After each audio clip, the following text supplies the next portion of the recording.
The colder it gets, the more I feel like it is definitely comfort food season. Let's make some comfort food, some really easy meatloaf. The first thing I'm going to do is I am going to cook some bell peppers, onion, and garlic in butter gently. So I don't want them brown, just want them to be fragrant. I find that doing this step does add even more flavor, but if you don't want to, you could easily just add the raw ingredients straight to the meatloaf mixture, okay? So after the onion and bell peppers cook for about a minute, I add garlic.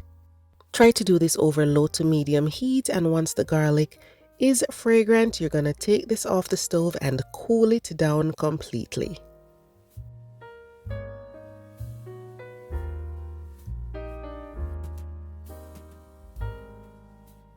For the ground meat, I'm using beef today, but you could use a mixture of beef and pork if you want to. Then I'm adding garlic powder, onion powder, and beef seasoning.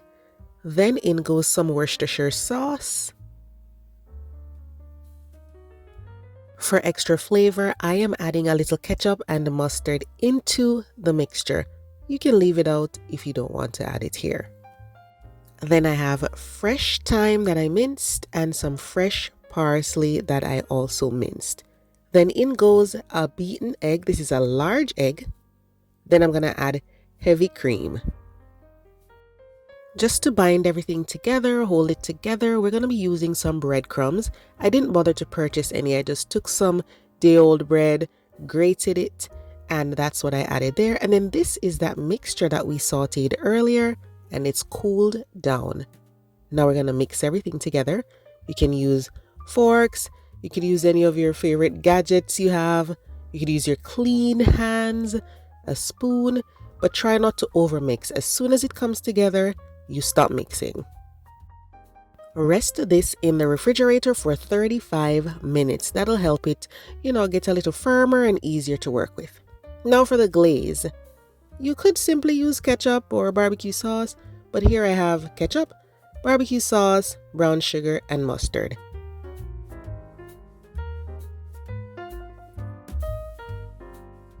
I'm also adding a little apple cider vinegar, then I'll go in with some spices. And when I add the spices here, I usually just eyeball it.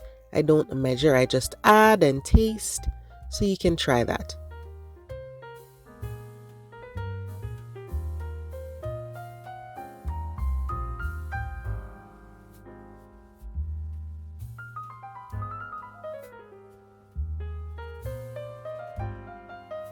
You may heat this up on the stove for a few minutes if you want to intensify the flavor.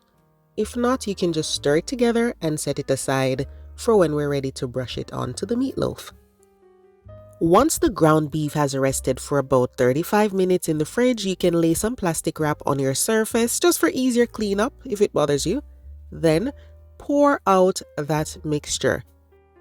If you're not using a loaf tin that you're going to press it into, then you just shape it however you like. Just try to bring it together as best as possible so it can hold together.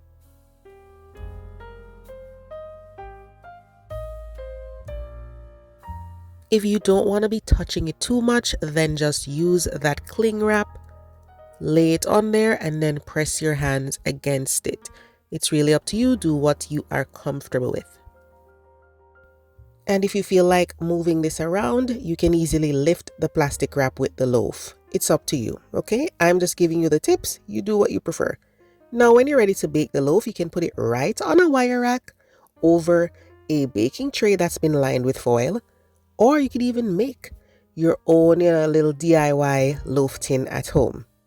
So you would just shape it like your loaf, and then you can prick some holes in it to let that oil or that fat drain out if you want to, then lay your loaf right in there. So when you decide on making this meatloaf, remember that you're not limited to one thing. You could use the wire rack, or you could do a DIY loaf tin. Another option is a regular loaf pan, or purchasing a loaf tin that's specifically made for meatloaves. After you've decided on that, then you just need to brush on that glaze. You can do it on just the top or even just half of it. Matter of fact, you could just brush it all over. It's really up to you. My oven was preheated to 355 Fahrenheit, and I'm going to be baking this for about an hour and a half. Then I might turn on the broiler in the end. Remember to check the internal temperature if you're concerned. I baked this for about an hour, 25 minutes, and then I turned on the broiler just because I wanted a little more caramelization on top.